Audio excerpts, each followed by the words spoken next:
Dear students, এইখিনিতে মই তোমালোকক MT আসাম ইউটিউব চেনেললৈ আকৌ এবাৰ স্বাগতম জনাইছোঁ।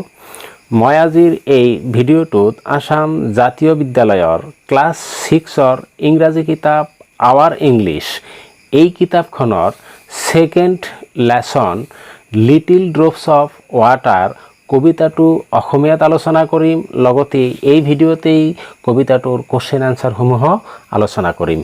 যদি তোমালোকৰ ভিডিঅ'টো ভাল লাগে তেতিয়াহ'লে ভিডিঅ'টোত এটা লাইক কৰি দিবা, আৰু যদি তুমি এই চেনেলত নতুন তেতিয়াহ'লে চেনেলটো ছাবস্ক্ৰাইব কৰি নটিফিকেশ্যন বেল আইকনটো প্ৰেছ কৰি দিবা, যাতে পৰৱৰ্তী পাঠবিলাকৰ অসমীয়া আলোচনা আৰু কোৱেশ্চন আনসাৰসমূহৰ ভিডিঅ'বোৰ তোমাৰ ওচৰত পোনে পোনে গৈ পায়। তেতিয়াহ'লে আৰম্ভ কৰিছোঁ আজিৰ এই কবিতাটোৰ অসমীয়া আলোচনা আৰু question answer. Little drops of water. Little শব্দটোৰ অৰ্থ হ'ল প্ৰায় নোহোৱা।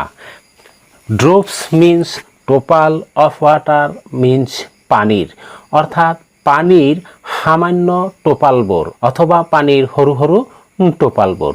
লিটিল ড্ৰপছ অফ ৱাটাৰ, পানীৰ ক্ষুদ্ৰ ক্ষুদ্ৰ টোপালবোৰ বা পানীৰ সামান্য টোপালবোৰ। লিটিল গ্ৰেইনছ অফ স্যান্ড, বালিৰ ক্ষুদ্ৰ ক্ষুদ্ৰ কণিকাবোৰ। মেক তৈয়াৰ কৰে দ্য মাইটি অ'চেন, শক্তিশালী মহাসাগৰৰ। এণ্ড আৰু দ্য প্লিজেণ্ট লেণ্ড, এই ধুনীয়া ভূমি। অৰ্থাৎ পানীৰ সৰু সৰু টোপালবোৰে শক্তিশালী মহাসাগৰৰ সৃষ্টি কৰে আৰু বালিৰ সৰু সৰু কণিকাবোৰে ধুনীয়া ভূমিৰ সৃষ্টি কৰে। ছ' দ্য লিটিল মিনিটছ, একেদৰে সময়ৰ সামান্য মিনিটবোৰে হাম্বেল দ' দে বি, যদিও সিহঁত হ'ব পাৰে হাম্বেল শান্ত। মেক সৃষ্টি কৰে দ্য মাইটি এজেছ, শক্তিশালী যুগৰ। Of eternity, অনন্তকালৰ। সময়ৰ সৰু সৰু মিনিটবোৰে অনন্তকালৰ সৃষ্টি কৰে। কবিতাটো লিখিছে জুলিয়া কাৰ্ণে।